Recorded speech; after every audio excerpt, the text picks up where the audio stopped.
Para este episodio, mi invitado es el Dr. Nassim Abreu, oftalmólogo, cirujano y especialista en retina.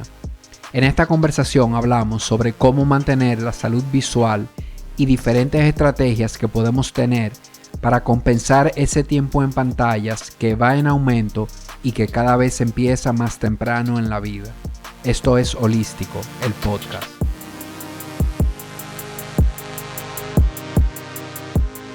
Bienvenido Nassim, doctor Nassim Abreu, al podcast. Muchas gracias por la invitación. Contento de estar aquí con ustedes.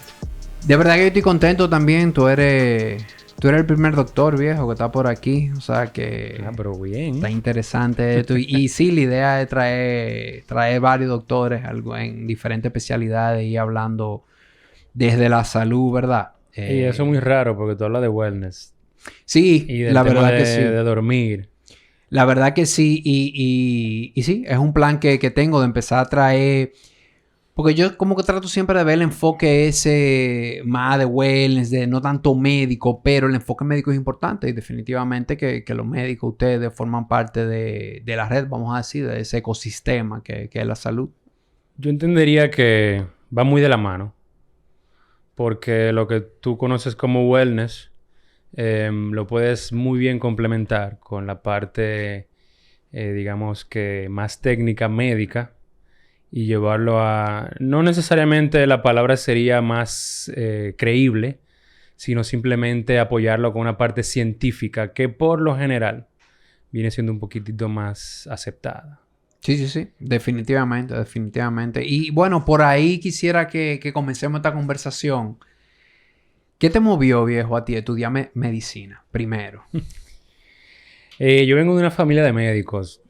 Y curiosamente, desde bien pequeño, que no es lo normal ni lo usual, yo sabía que yo me iba a ir más o menos por esa rama. No lo tenía claro en el momento, pero yo siempre dije, yo voy a ser científico.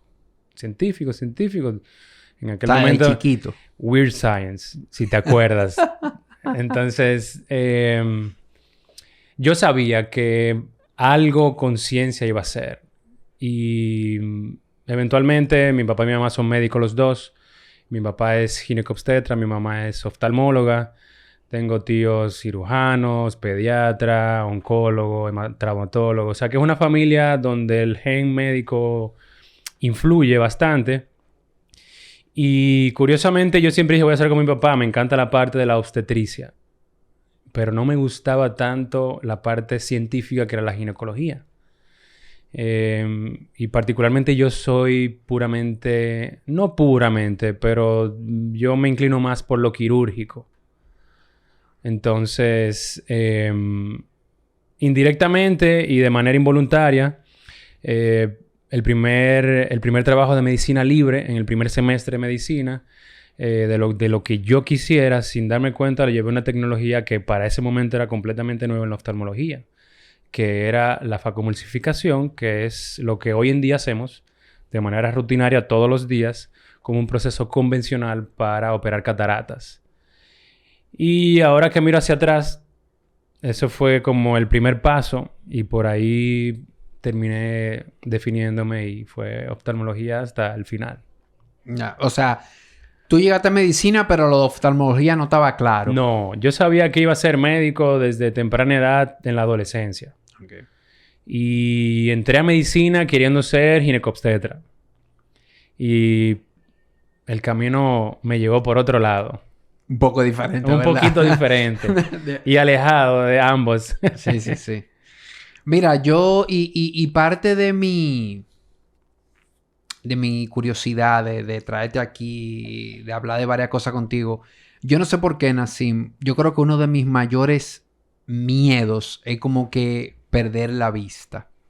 Yo no sé por qué, pero cuando estaba preparando este contenido tuve que leer un poquito, ¿verdad? Para traerte aquí, para poder llevar la conversación. Como que conecté con eso. ¡Wow! ¿Qué miedo yo le tengo de verdad que de los sentidos, que sé que todos son importantes, no sé si hay... si está científicamente probado que hay uno que sea más importante que otro, pero para mí la vista, si tú me pones a elegir, o sea, definitivamente el más. Tú lo tocaste y esa era la pregunta que yo te iba a hacer para ir por ahí medio enganchando la conversación. Es, de todos tus sentidos, ¿cuál tú estarías dispuesto a dejar? Y muy probablemente el último sería la visión. Totalmente. En mi caso, te lo digo con 100% de seguridad. Y Es que yo siento que es lo que me hace como conectar con todo.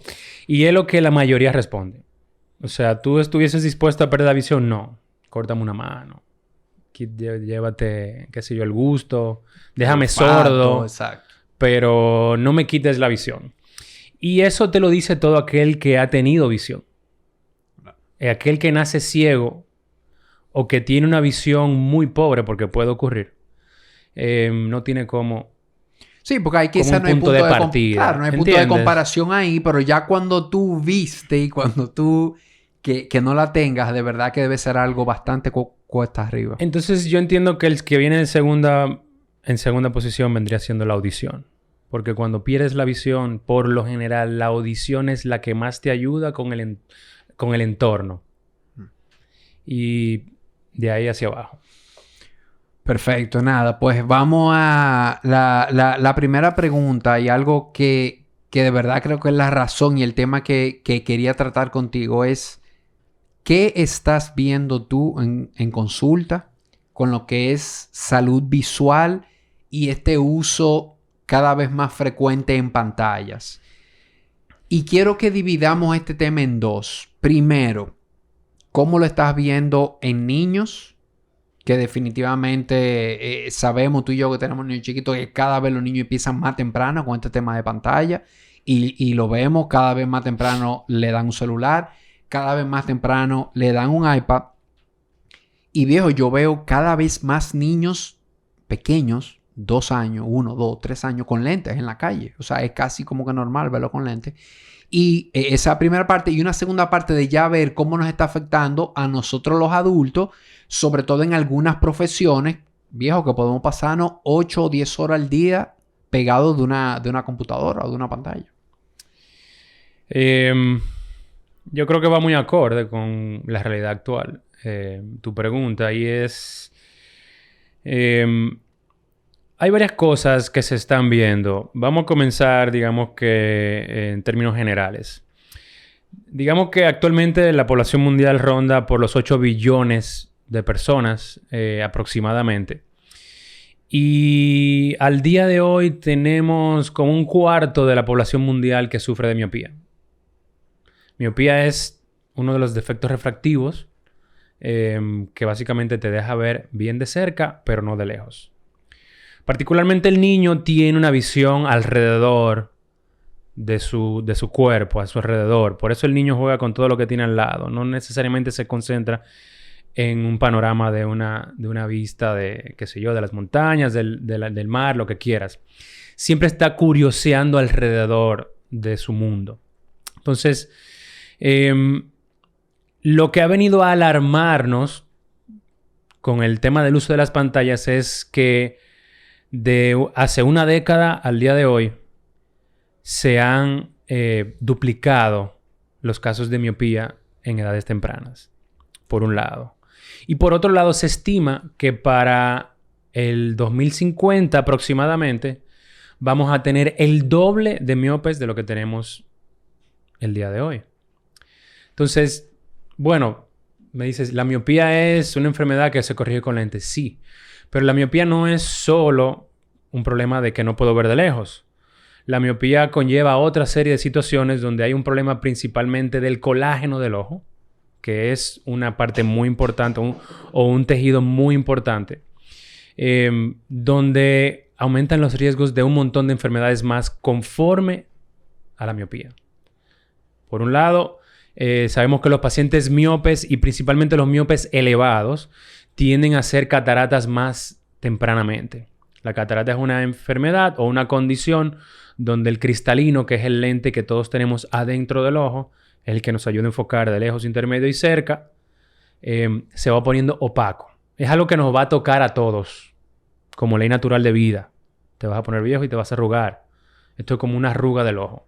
Entonces, en los miopes, por un lado, comienzan más temprano con cataratas Y segundo, también por mismo problema del colágeno tienen cataratas muchas veces más difíciles de tratar a la hora de operarlas. Eso por un lado. Por otro lado, también los miopes son más... están más predispuestos a tener problemas de la retina, que es mi área. Entonces, ya estos para mí son palabras mayores porque la retina es prácticamente un tejido que está en conexión directa con el cerebro. Es una extensión del cerebro. Y lo que puede pasar por lo general con los miopes es desgarros o agujeros retinianos y en el peor de los casos, si no son diagnosticados a tiempo, que muchas veces así es, pueden llegar a un desprendimiento de retina. Paciente que se le desprende la retina pierde la visión. Si no es operado a tiempo, también puede perder la visión de manera permanente. Y aún siendo operado a tiempo, hay una población pequeña, cuando es a tiempo, que no recupera la visión como estaba antes del desprendimiento. Entonces, es una condición severa asociada a la miopía. Entonces, lo que estamos viendo es que hay cada vez más desprendimientos de retina. Por lo tanto, si hay más desprendimientos de retina, hay más probabilidad de que esos desprendimientos se vean con una severidad mayor y vamos a tener más ciegos en la población. Y también otro punto importante es el tema del glaucoma, que es una enfermedad muy abundante en nuestra población particularmente. El glaucoma, para el que no sabe, es de lo que quedó ciego Balaguer.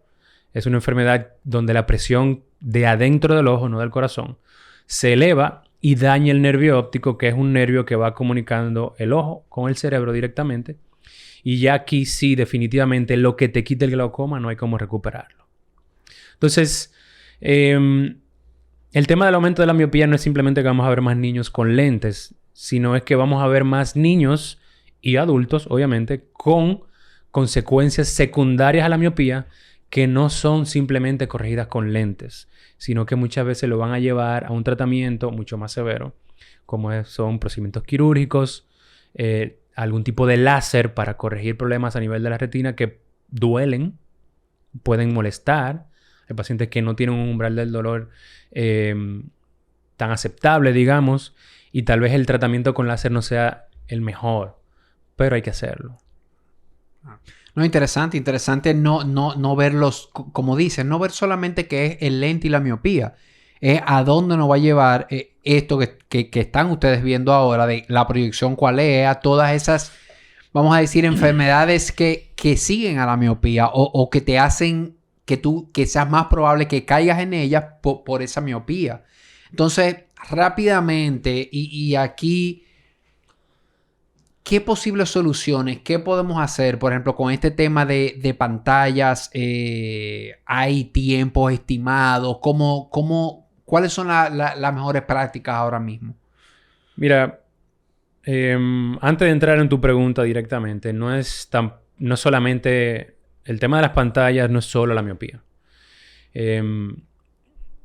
Por ponerte otro ejemplo rápido.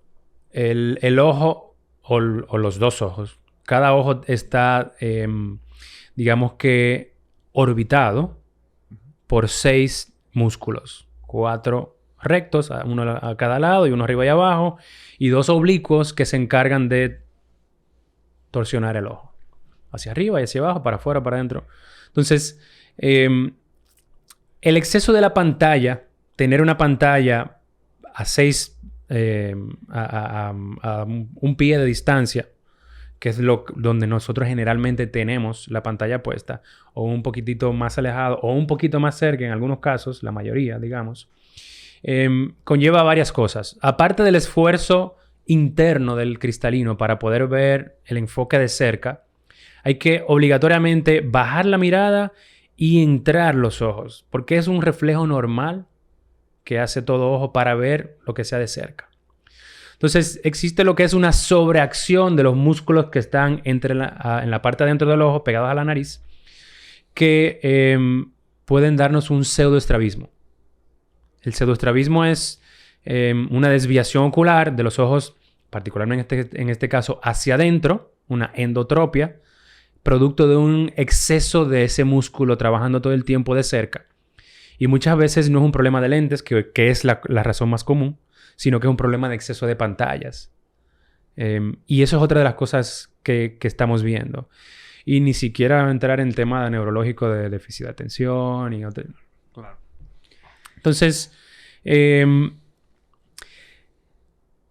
no tenemos pautas en cuanto a horario para ver las pantallas. Pero por lo general, sí hay un consenso de que mientras menos, siempre va a ser mejor. De forma global, se ha entendido que por debajo de 2 años lo ideal es no exponerlo cero, o sea, a nada a los niños, a pantallas de tablet, teléfono, lo que quieras.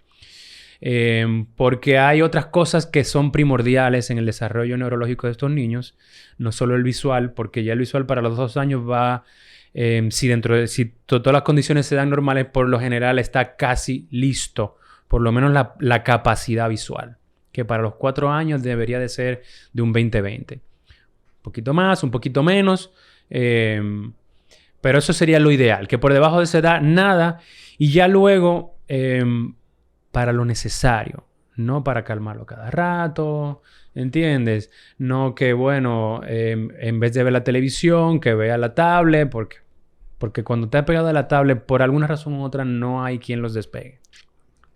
Entonces, si no hay digamos que una pauta específica para decirte de tal edad a tal edad, X cantidad de tiempo al día.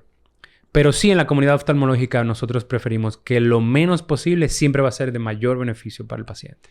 Claro. Sí, y usar un poco el sentido común, viejo, aquí, porque ya que un niño en la tarde en tu casa se pase 3 o 4 horas en una pantalla, se siente mucho. Y otro ingrediente adicional a esto, Nassim, es que están en el colegio con pantalla. Tú sabes, o sea, que oí en estos días que no sé dónde leí que ya estaban empezando a prohibir en algunos colegios fuera los iPads y ese tipo de cosas por esto que estamos hablando. Entonces, hay veces que tú dices, bueno, lo voy a dejar tanto tiempo en la tarde, pero vine de la mañana, de cuántas horas quizá en esa pantalla. Entonces, ¿cómo estás calculando? O calcúlalo durante el día completo. No veas solamente que él está en la tarde en la casa. Mira, particularmente en mi casa me tocó comprar iPad o tableta por el colegio. En contra de mi voluntad. Bueno, lo necesito para el colegio porque se va a trabajar ahí y hay que comprarlo. No recuerdo ahora exactamente si fue en Finlandia o en Dinamarca, que han visto que con la era digital la educación ha ido en retroceso. Y han entonces ahora abolido otra vez las pantallas y han vuelto de nuevo a los libros. Y lo que me da un poquito de curiosidad es cómo va a responder el mundo a esto, por un lado, y al mismo tiempo tristeza, conociendo nuestra población, ¿verdad?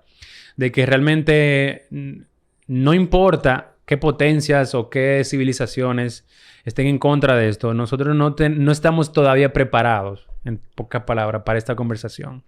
Y entendemos que definitivamente las pantallas es el futuro y que por aquí es que va la cosa y así, pero yo entiendo que nosotros que vivíamos en una época donde, durante nuestra niñez, que no teníamos acceso a tanta información, poníamos atenciones en cosas mucho más orgánicas. Estábamos más dispuestos a salir a la calle, que esa es otra de las prácticas buenas para evitar la miopía, por ejemplo. Por lo menos 2 horas de labor o ejercicio al aire libre. Se ha visto también que la luz solar ayuda a retrasar un poquito el tema de la miopía. Claro, exponerte a luz solar a un rato en el día. Exacto. Entonces, yo creo que el tema de las pantallas va un poquito más allá del tema oftalmológico. Y sí, obviamente, por el aumento de esta prevalencia mayor en miopías, como comunidad oftalmológica nos hemos visto en la necesidad de buscar alternativas para evitar que esto siga en crecimiento tan rápido como va.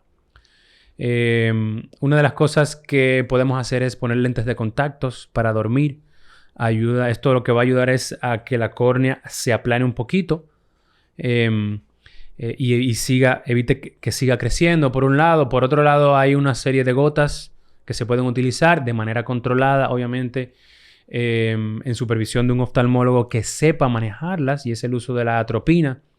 La atropina es un medicamento que cuando se instila al ojo ayuda a paralizar los músculos que producen la acomodación, que es el enfoque, de lejos y de cerca. Entonces, al tú paralizar estos músculos, evitas que la contractura y relajación de ellos agrande el globo ocular, que es lo que ocurre. Particularmente los miopes, como hablamos ahorita, tienen un problema de colágeno, y la fibra del colágeno es más delgada y más elástica, y por eso es que el ojo crece. Entonces, los asiáticos son una población con una prevalencia mucho más elevada de miopía, o una de las poblaciones con mayor prevalencia de miopía. Y curiosamente ellos todo el mundo los relaja, que tienen ojos pequeñitos, pero hacia adentro del cráneo son ojos muy largos. Y eso es lo que tratamos de evitar con esta terapia, digamos que con la atropina. Sí, y eso de esos lentes de contacto y las gotas, ¿eso funciona para niños y funciona para adultos también? Sí, lo que pasa es particularmente en edades de la niñez. Y por eso te digo, tiene que ser...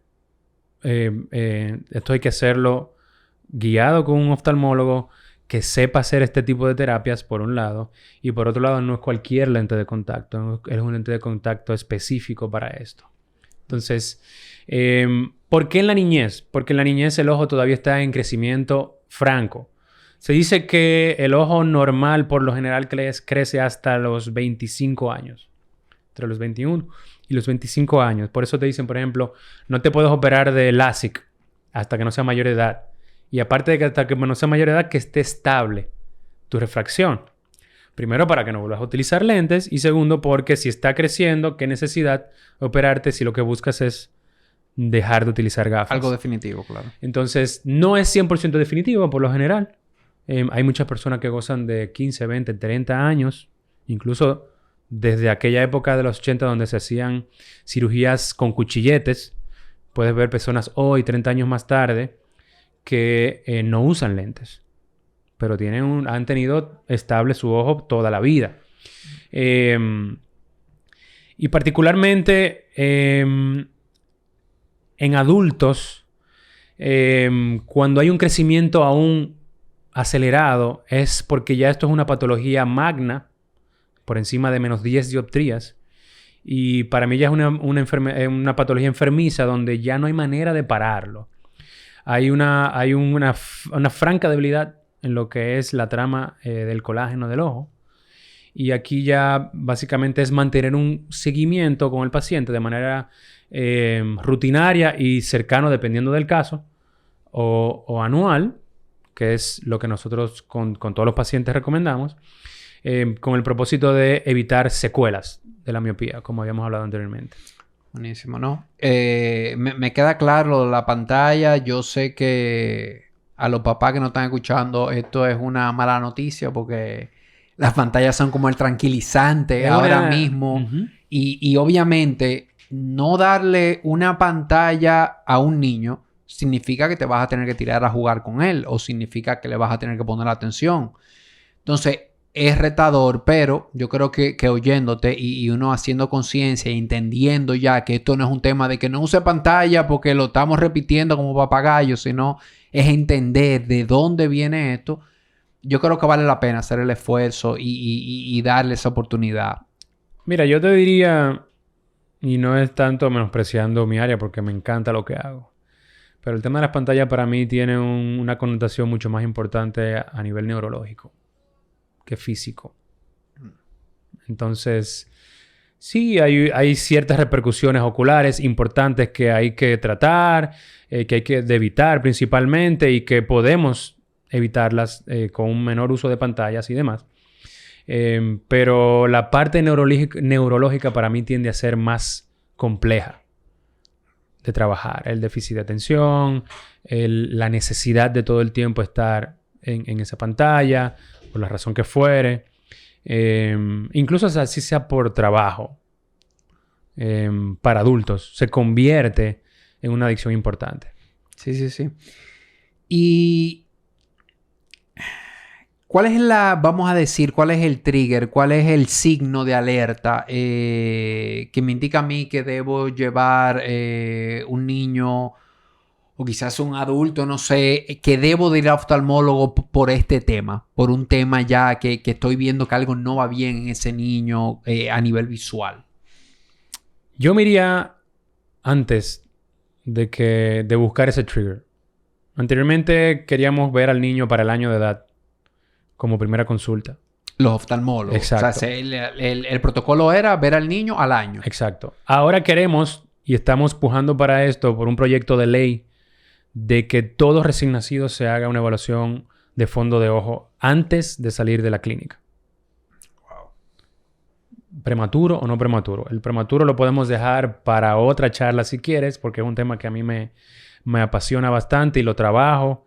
Y es algo es un tema de suma importancia para la salud pública, principalmente de nuestros países subdesarrollados. Pero queremos ver que el niño se vea antes del año, como un chequeo rutinario. Preferiblemente dentro del primer mes a los primeros 6 meses de vida. Pero si lo podemos ver y captar en la clínica antes de que se vaya a su casa, mejor. Porque hacemos el contacto con los padres y le decimos, está todo bien, que es lo que queremos ver, pero tenemos que verlo en tantos meses. Y dejamos el engagement, o por lo menos el medio compromiso hecho, y de que en algún momento te dijeron que había que verlo antes del año.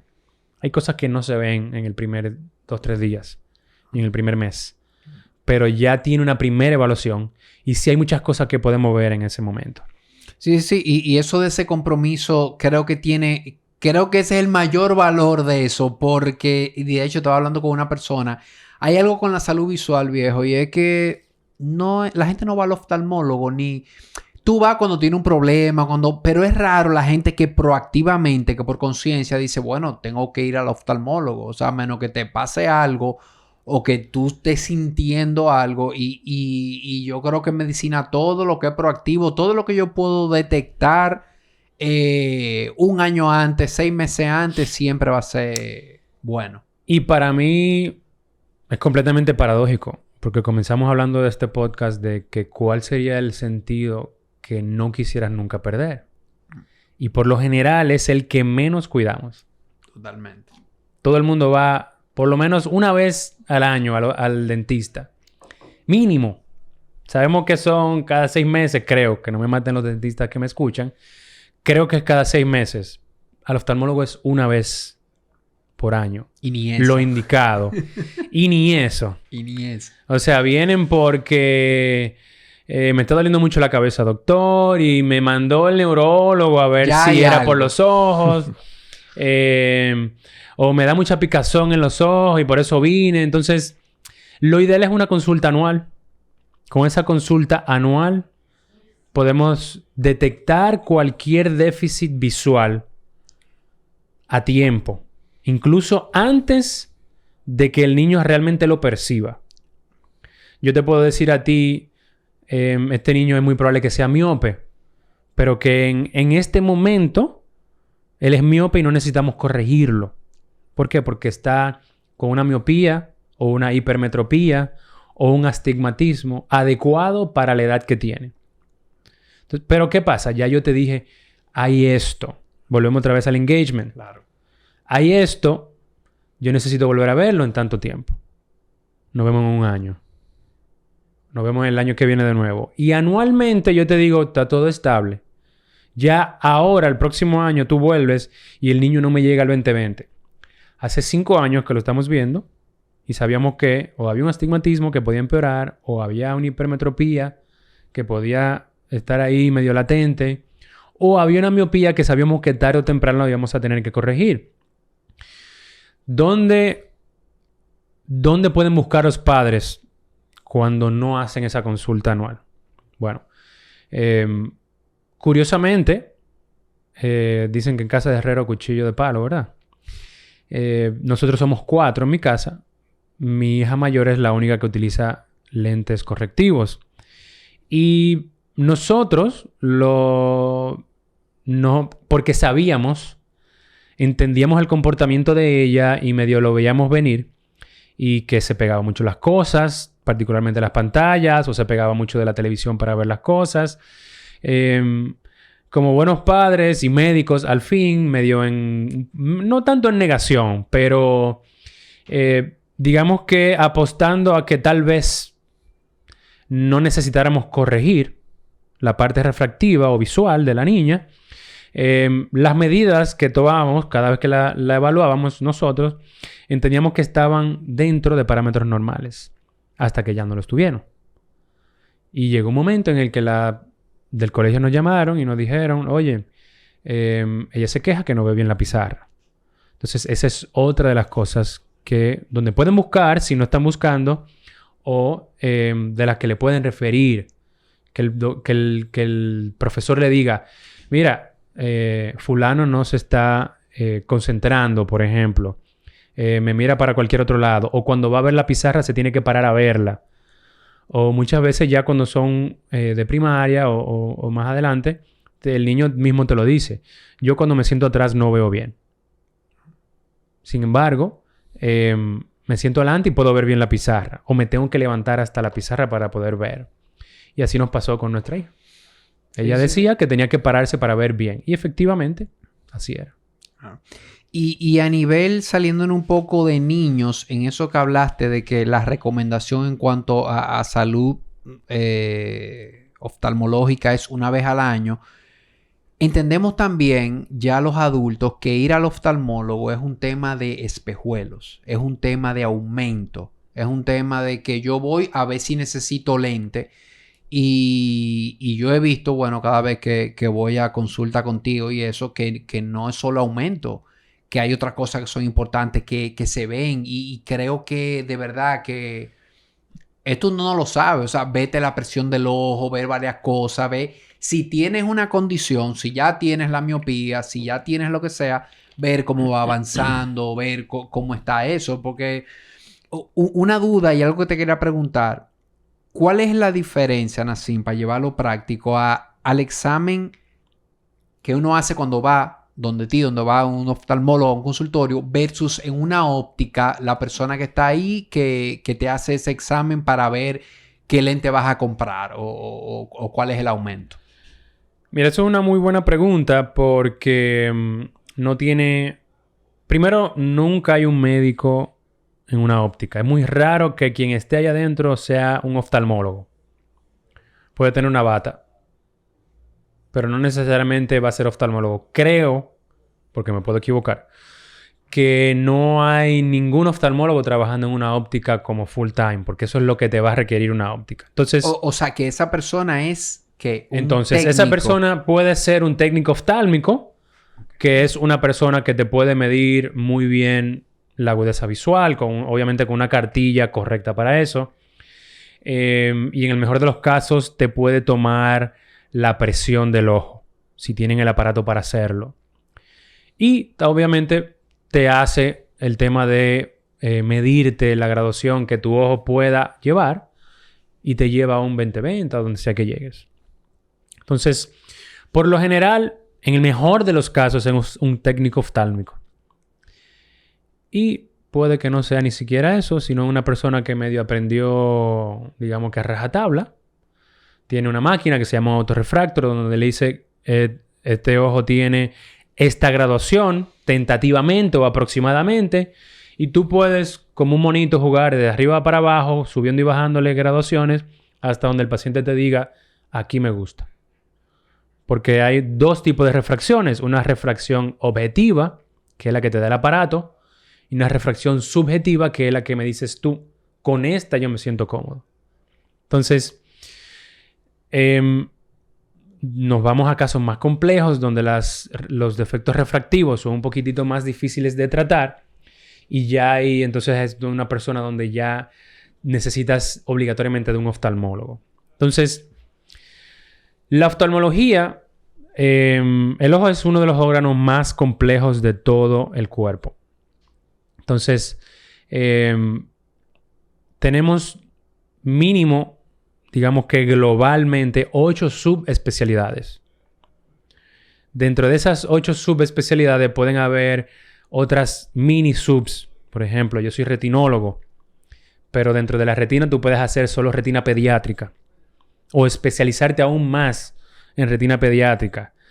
El paciente, el glaucomatólogo que te trata el glaucoma también se puede enfocar en glaucoma infantil, que es otro monstruo. Entonces, como muy bien abordaste, no es solo ver el problema de lentes, es ver cómo está la presión del ojo, cómo están todas las estructuras del ojo y cuál otra patología que pueda haber por fuera de un defecto refractivo, que es lo que todo el mundo cree que puede haber. Enfermedades sistémicas, muchas se pueden ver a través de los ojos. Yo puedo detectar si tú eres hipertenso con un fondo ocular. Yo puedo decirte si tú tienes... Te puedo diagnosticar una diabetes que no conozcas a través de un fondo ocular. También. Un montón de cosas más. Puedes estar debutando con un problema reumatológico a través de los ojos. Nunca se me olvidará un paciente músico, trompetista. Me llegó al consultorio con un ojo rojo y yo lo comienzo a examinar, le tomo visión, le tomo presión, le hago todo el examen ocular completo y le pregunto directamente, ¿a ti te duelen las articulaciones o tienes dolor de espalda baja? Y él se quedó como anonadado. Doctor, ¿y cómo usted sabe eso? Yo vine de ayer de verme con un ortopeda por esto y me están buscando una espondilitis anquilosante, que es un problema reumatológico, pero está teniendo repercusiones en el ojo. Entonces, no es solo no puedo ver bien y tengo que usar lentes. Puede ser no puedo ver bien, pero puede ser por otra causa. Entonces, no es solamente ir al oftalmólogo cuando hay algo, sino de manera rutinaria. Claro, y al oftalmólogo. Y te hice la pregunta con esa intención de que quede bien claro de que la persona en la óptica quizá me puede resolver un tema de aumento de lentes rápido o algo, pero la visita que tú estás hablando aquí de una vez al año al oftalmólogo, esa no es la visita. No, exacto. No es solo vamos a ver lentes. Exacto. Tú quieres solo ver el problema refractivo que tú tienes, puedes ir a una óptica. Y te puede ir mal también, como te puede ir muy bien. Porque te vas a encontrar... Nosotros en el hospital Dr. Elías Santana, que está en Los Alcarrizos, tenemos la única escuela de técnicos oftálmicos del país y ahí es donde se forman. Y tenemos una muy buena formación de los técnicos. Te puede tocar, porque hay muchos que trabajan en óptica, uno que sea excelente y te va a poner a ver nítido si el problema es solo de lentes. Pero vamos a ver muchas otras cosas más dentro de un examen oftalmológico. Y ahí podemos también entrar a hablar del tema de los optómetras, que es algo que aquí no se usa tanto. Sí hay unos cuantos optómetras en el país, pero estos son especialistas que se dedican principalmente a esto de poner lentes, trabajar con defectos refractivos muy complejos, donde hay que poner un astigmatismo muy elevado, meter prismas en los cristales para mover las imágenes para adentro o para afuera, poner lentes de contactos, también la adaptación de lentes de contactos. No todos los oftalmólogos lo hacemos, particularmente yo no lo hago. Mi esposa, que se especializa en eso, sí lo hace, pero por lo general los optómetras trabajan mucho la parte de adaptación de lentes de contacto. Buenísimo. Y otra pregunta, Nassim. ¿Qué medidas yo puedo tomar para, digamos, no evitar, pero como llegar en una mejor condición al tema que tú explicaste ahorita de las cataratas y temas, por ejemplo, de degeneración macular, de esas condiciones de los ojos? Que, por ejemplo, yo no sabía, te oí comentarlo, que la catarata está muy ligada a la miopía, a tu grado de miopía. O sea, que si tienes un grado alto de miopía, es más probable que te llegue la catarata temprano. Y como tú dijiste, todos vamos para allá, probablemente. Pero, ¿qué puedo yo hacer a nivel de salud visual para llegar a que cuando yo llegue a la catarata sea algo operable, normal, como cualquiera, y que no sea algo complicado? Volviendo al tema de las consultas anuales. con una consulta anual se va a detectar si hay o no hay catarata. Hay cataratas congénitas que son de nacimiento. Y esas son cataratas que pueden o no afectar la visión en edades tempranas, donde hay que operarlo al niño de 1, 2, 3 años, lamentablemente. Y hay cataratas que son congénitas que pueden pasarse 40 años y nunca dan problemas. Entonces, lo primero son las consultas anuales, por un lado. Por otro lado, no hay gotas que prevengan esto. Como muy bien dijiste, que te dije anteriormente, vamos todos para allá. Algunos más temprano que otros. Sí se ha visto que la exposición al sol aumenta también el riesgo de padecer de cataratas antes de tiempo. Lo que ocurre es que los rayos del sol, al pasar por la pupila, van obviamente penetrando a través del cristalino. Y los rayos ultravioleta, como todo, en exceso pues van dañando el tejido y hacen que esa catarata se acelere. Principalmente con el tema del sol es enfocarte en comprar lentes de sol, el que tú quieras, pero que el cristal tenga protección ultravioleta. Particularmente yo, aparte de que la montura me guste, tiene que tener protección UV y que sean polarizados, porque vas a tener una imagen mucho más nítida y la protección ultravioleta. Entonces, si no es así, aunque me guste la montura, yo prefiero sacrificar la montura por la calidad visual que me va a dar el cristal, más que por cómo se vea la montura. Y el tema de polarizado simplemente te va a dar mejor visión, una visión más nítida, mejor definición de colores. O sea, para la salud lo que quiero es el UV. Lo que sí para es... la salud tú quieres el UV, por un lado. Por otro lado, el polarizado también te ayuda a filtrar.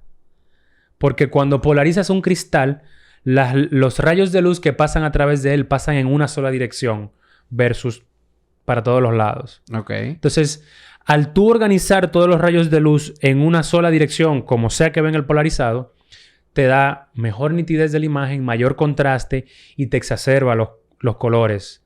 Por eso es que tú también ves que por lo general todo polarizado tiene un tono más oscurito. No tiene que ser muy oscuro, pero tiende a tener un tonito más oscurito por esa reorganización de los rayos de luz que produce el mismo polarizado. Sí, sí, sí. O sea, que el tema al final es eso, que los lentes de sol no son una chulería nada más. Exacto. Sino que, y sobre todo en nuestro país, que tenemos sol gran parte del día, parte de esa salud visual es si me voy a estar exponiendo, voy a estar mucho manejando en la calle, voy para la playa, voy para un parque, tener mi lente de sol a mano. Exacto. Buenísimo. Lentes de contacto versus montura. Hace mucho uno oía que los lentes de contacto que dan problemas, que te pueden causar infecciones en los ojos, que si tú no eres una persona muy, vamos a decir, limpia, o que si los cuidas, que si lo pones. ¿Cuál es tu experiencia con esto? Esto es una realidad. No es que se escuchaba antes. La realidad de los lentes de contacto es que en el peor de los casos puedes perder la vista y el ojo. Con un mal uso. Con un mal uso. Okay. Exacto. Entonces, los lentes de contacto yo no les tengo ningún en contra. Siempre y cuando el paciente sea un paciente consciente y prudente con el uso de los lentes de contacto. Primero que nada, todo paciente que quiera usar lentes de contacto, yo siempre les recomiendo que tengan también un lente de montura, aunque nunca se los ponga. ¿Por qué? Porque mañana tú quieres venir donde mí a hacerte tu chequeo de rutina y yo tengo que hacerte una prueba de lentes. Yo necesito que tú me dejes de usar esos lentes de contacto. En el peor de los casos, por lo menos 24 horas. Si tú tienes una miopía de -5, -6, -10, lo que sea, 24 horas sin lente, tú vas a ser un ciego que no vas a poder caminar ni de tu cama al baño, porque no lo vas a ver. Entonces, que tú tengas tu lente de montura me ayuda a que tú me dejes de usar una semana el lente de contacto, que dejes descansar tus ojos y cuando tú vienes a consulta, que yo te hago la pruebita de lentes, tus ojos están preparados para una prueba de lentes correcta. Entonces, eso por un lado. Por otro lado, el usuario de lentes de contactos debe de mantener una higiene visual importante. lubricación correcta. No todas las gotas lubricantes se pueden poner con lentes de contacto. 1. Y 2. No deben de dormir con los lentes de contacto. Y ahí quiero hacer un punto. Eso es interesante ahí. Antes, yo usé lentes de contacto hace muchos años, viejo. Y venían los lentes de uso diario y venían los lentes de uso permanente. ¿Esto sigue así? ¿O ya solamente son diarios? ¿O qué Sí, hay hoy día? sigue así. Tú puedes... tú optas por lo que más te convenga. Dependiendo del grado refractivo que tengas. Hay personas que tienen lentes de contactos tóricos, que son lentes de contacto que te van a corregir, aparte de la miopía o la hipermetropía, el astigmatismo también. Y esos lentes hay que mandarlos a hacer específico para la forma del ojo del paciente. Ok, pero ¿duermes con ellos? Entonces, no importa que sean permanentes o no, hay que quitarlos. Para dormir. ¿Para qué tú quieres dormir con un lente de contacto puesto? ¿Qué vas a ver? A ver mejor en tus sueños. Para que la visión sea nítida en el sueño. Primero, no lo vas a utilizar, por un lado. Y por otro lado, el problema con dormir con los lentes de contacto es que así como tú hablas de que el cuerpo necesita repararse, dormir bien, descansar, el ojo cuando tiene algo, como un lente de contacto, no está descansando de manera correcta. Tú tienes algo sobre tu superficie ocular que a la hora de que tú cierras los ojos, te presiona también ese lente de contacto contra tu ojo. Te disminuye el flujo de sangre hacia la parte anterior del ojo. Te puede también disminuir el flujo de lágrima hacia la parte anterior, que es la córnea, que viene siendo como el parabrisas o lo que primero hay cuando la luz entra al ojo. Y te puede también encapsular lo que sea que haya de película lagrimal entre el lente de contacto y el ojo y hacer que simplemente ahí se acumule, que es lo que pasa cuando hay una infección, material de desecho, bacterias que normalmente tenemos en el ojo, porque todo el mundo tiene bacterias en toda la superficie del cuerpo, y que llega un punto en que ya el cuerpo no tiene cómo combatirlas porque tal vez no tiene ni siquiera acceso a por debajo del lente de contacto, y ahí es donde se forma entonces la infección, que realmente viene siendo una úlcera corneal, que en el peor de los casos se comienza a comer literalmente la córnea. Te la perfora y puedes incluso perder todo el ojo, en el peor de los casos.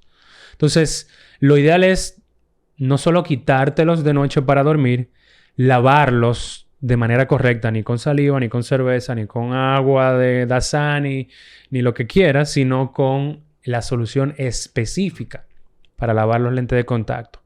Esto lo que va a buscar es simplemente quitar todas las partículas de desecho, de secreciones del mismo ojo, porque aunque no tenemos una infección, botamos desechos de la película lagrimal, y entonces esa solución lo que hace es que lo lava, al día siguiente lo sacas, ¿verdad? Del estuche y lo vuelves y lo lavas. Y luego te lo pones. Y respetar el tema de diarios. ¿Cómo va eso? Porque vemos que la caja lo dice muy bien, que es un par diario, independientemente a la hora que te lo pongas, te lo quites, porque a veces queremos forzar también. Me lo puse a tal hora o me lo sigo poniendo. O sea, respetar esto es importante, esto de respetar que es un par diario. Sí. Lo correcto es tú seguir las normas del producto como está estipulado para su uso. No quiere decir que porque te lo pongas un par de días más te va a causar un problema. Hay un paciente que se pasa 70 años de su vida fumando, nunca le da cáncer de pulmón. Sin embargo, tú no fumas y lamentablemente, Dios no lo quiera, te da un cáncer de pulmón. Te tocó.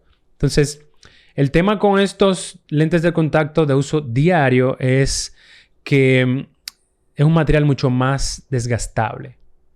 Entonces, es más fácil también que se te puedan infectar y que aunque te los laves, te los pongas y no tengas realmente la higiene correcta con el mismo uso de lente de contacto. Que pasa mucho con el tema de los lentes de contacto de colores. Que bueno, me compré un par nada más y me lo quiero seguir poniendo y me lo pongo y me lo pongo y me lo pongo. Y ahí viene entonces que no puedo abrir los ojos, me molesta mucho la luz, veo borroso, que son todos síntomas de una queratitis o inflamación de la córnea o de una úlcera corneal o de un proceso inflamatorio producto de ese de ese mal uso de lentes de contacto. El uso de las pantallas. Hoy que nos pasamos 8 horas aquí pegado en una computadora, yo siempre que he ido a tu consultorio, tú siempre me has recomendado el tema de usar gota, de usarla varias veces al día, 3, 4 veces al día, de lubricarte el ojo. Háblame un poquito de eso, de qué tan importante es esto y de para qué realmente yo debo preocuparme por mantener el ojo lubricado. Entonces, si nos vamos a anatomía general, hay partes del cuerpo que están lubricadas. Pero ninguna se abre y se cierra como el parpadeo de los ojos. Aparte de la boca. Pero toda parte del cuerpo que lleva cierta lubricación, cuando está seca, molesta y no funciona de manera correcta. La nariz, la boca, todo. Entonces, el ojo tiene que estar de manera lubricada para poder ver bien primero. ¿Ok? Y segundo, la película lagrimal no es simplemente para que cuando parpadees no te moleste el parpadeo, sino que también es una película protectora para que las bacterias se mantengan sobre esa película, por un lado, y por otro lado, para que la superficie ocular no se erosione y se mantenga lisa. Entonces, así como debemos de, luego de cada comida, pasarnos el cepillo de dientes y pasarnos el hilo dental, digamos que la gota lubricante, como muy bien dijiste, de 3 a 4 veces al día o más, es como una higiene visual. Entonces, eso por un lado. Por otro lado, otra de las pautas para higiene visual es el tema de a qué distancia utilizamos los aparatos electrónicos. Por lo general, lo ideal es a 2 metros, a 2 pies de distancia, con el propósito de tener, digamos que no una visión cercana a full, o sea, que no tenga que hacer el ojo el esfuerzo completo para ver de cerca, por un lado, e idealmente que la pantalla esté a nivel de los ojos, para que la alineación ocular no sea hacia adentro, como habíamos hablado anteriormente, y hacia abajo, sino que sea derecha y recta, no hacia adentro. Claro, para no forzar los músculos de lo que tú hablas. Entonces, esa es otra de las cosas que sugerimos. La verdad que con el celular y el iPad es un poquito retador tenerlo a 2 pies de distancia por el tamaño de la pantalla en sí, por un lado. Y por otro lado, si ya vamos a estar esclavizados a 8 horas enfrente de una pantalla, lo que recomendamos es tomar descansos.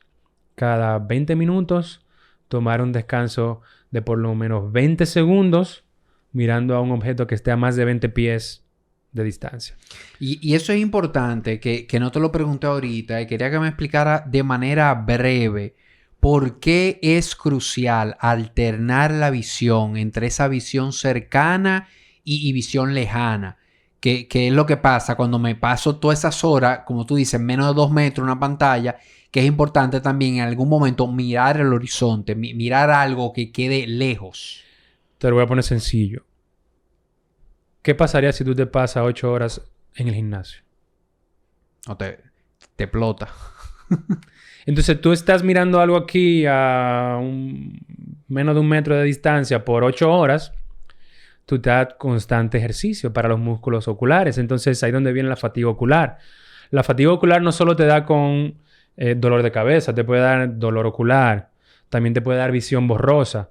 Y no necesariamente es que tú necesitas lentes, sino que tú estás teniendo un exceso del uso de la visión cercana y el ojo te está diciendo ya.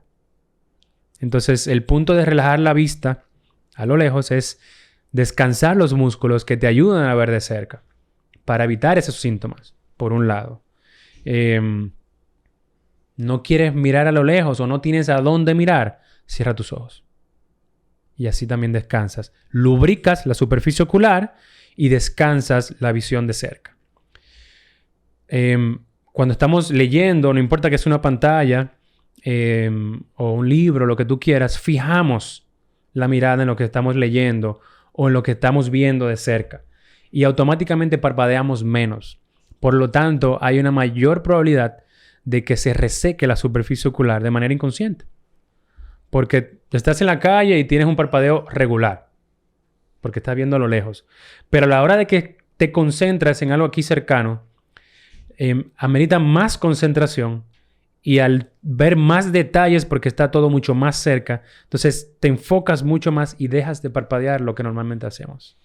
Entonces esa es otra de las razones por la cual descansar a lo lejos o cerrar los ojos es importante cuando duramos muchas horas frente a una pantalla. A mí me quedó clarísimo. Definitivamente cuando estamos enfocando cerca es que el ojo va más forzado. O sea, ahí es que el ojo y esos músculos intraoculares van más forzados. La pupila se achica también para concentrar toda la imagen en el punto de mayor visión. Sí, ese sentido, porque nadie que esté mirando a veces el horizonte o algo se queda fijo. O sea, tú sabes, tú escaneas. Exacto, tú escaneas, tú te mueves. Tú no estás fijo mirando algo a lo lejos. Es cuando es cerca que se produce eso. Bien. Bueno, pues nada, vamos dando fin, que de verdad que a mí me dejan aquí y seguimos hablando, Nassim, hasta... Te van a sacar tu tigre de aquí. Dime, ¿dónde las personas que quieran contactar contigo pueden localizarte? Mira, yo estoy en el Centro de Oftalmología y Glaucoma. Eso está ubicado en la Gustavo Mija Ricard, esquina Juan Paradas Bonilla. Eso es una esquina antes de la Ortega y Gasset. Ahí estamos a sus órdenes. Tenemos afortunadamente todos los servicios oftalmológicos disponibles dentro de todas las subespecialidades. Así que ahí nos pueden ubicar y el teléfono es el 809-227-4131. Buenísimo, ya saben. Y nada, y ustedes también ven muchos niños ahí. O sea que esa es una opción si ustedes quieren llevar sus niños. Cuando tú tengas ganas de que hablemos del tema de los prematuros, hablamos de ese tema. Perfecto, yo sé si ya me es súper importante. Tenemos un pleito casado con la comunidad médica y también incluso con el gobierno. O sea, no un pleito malo, sino a favor de esta pequeña población que lamentablemente no tiene la culpa, sino que le tenemos nosotros los adultos. Bueno, ya, ahí está el compromiso para que tú vuelvas para acá un día de esto. Y ya para cerrar, te quiero hacer una pregunta que le hago a los invitados. ¿Qué es para Nassim vivir en bienestar? Yo diría que vivir en bienestar, iremos a ir por el contexto de estar en balance. Muchas veces yo creo que incluso el balance no necesariamente es bueno. Yo diría que vivir en bienestar es poder sentir que lo que uno hace día a día, por un lado, aporta a los demás, primero, y segundo, poder estar en paz con la familia de uno. Yo creo que el servir para los demás y estar en paz y feliz con su familia es lo más importante para vivir en bienestar. Por lo general, después de ahí, todo llega solo. Tremendo. Nassim, gracias por la conversación, de verdad. Gracias a ti por la invitación. Por haber venido y nos vemos en una próxima. Si Dios quiere. Fuerte abrazo.